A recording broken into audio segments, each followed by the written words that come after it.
Carpal tunnel syndrome is a very common condition, which we see a lot of here in the Farmington, Durango area.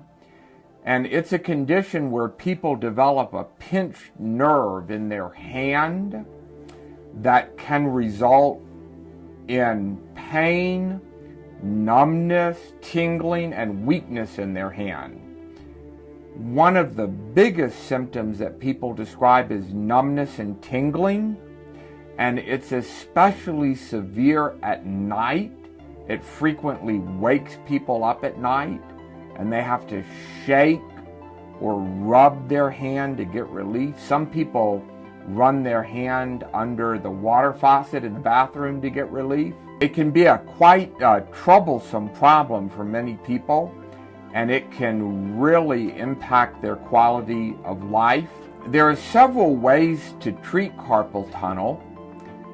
One way is to wear a wrist splint on your hand, and that helps to some degree, but who wants to wear a wrist splint for the rest of their life or sleep every night with a wrist splint? So often people will wear a wrist splint for a while, but then they become tired of it and they don't want to continue doing that.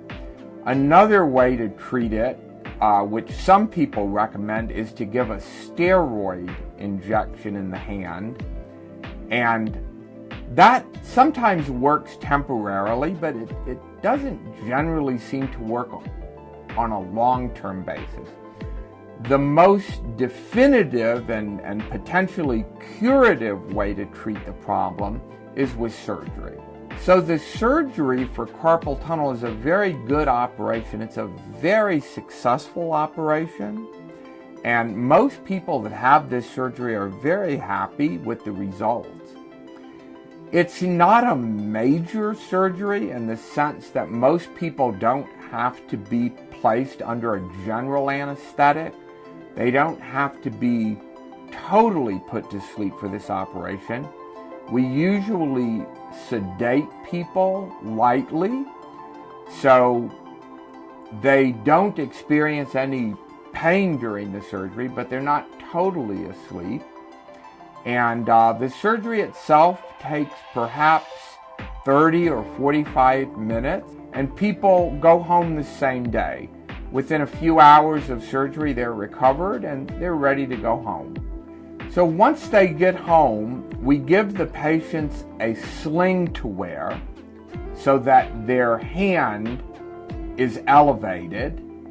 And we tell people to keep their hands elevated as much as possible for about 3 or 4 days.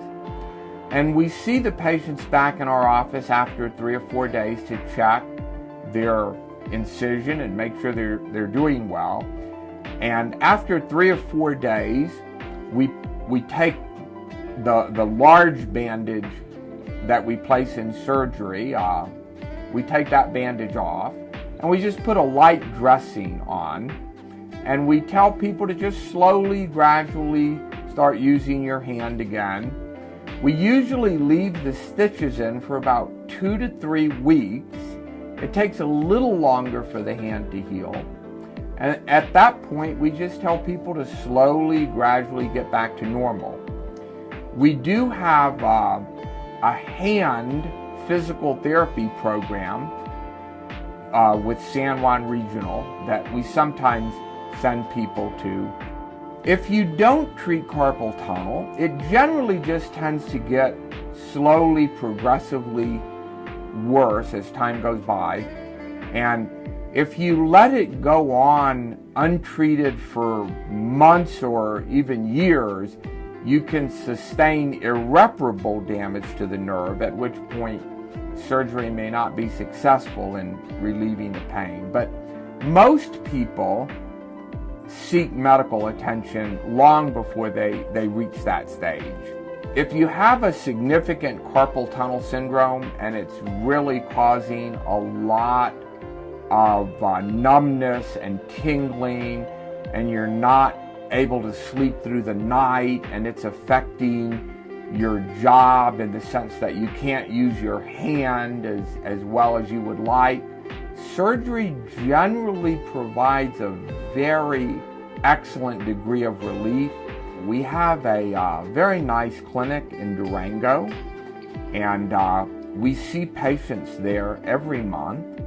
And of course, our main clinic is in Farmington, and we have a very busy clinic here at San Juan Regional Medical Center. We're right across the street from the hospital, and we see patients there every day.